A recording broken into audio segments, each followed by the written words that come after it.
Hello guys, in this tutorial you will learn how you can change the visibility status of your app project on Retool to public, from private to public, for example. So let us guide you through this. So head over to your app project in the app editor here on Retool, click into the share button in the top right. And what you want to do here, guys, is click into this tab here.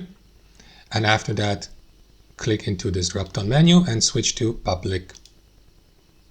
And that will allow anyone with, for example, with that invitational link here, or with the link to, with the link here actually to access the given, as you can see here under Manage Access, the given app project, as you can see. And according to this information, no sign-in will be required, so only that invitational link here.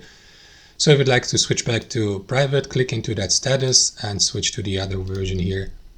That's it, guys. That's how you change the access or visibility of your app project on Retool. Thanks for watching, and I'll see you next time.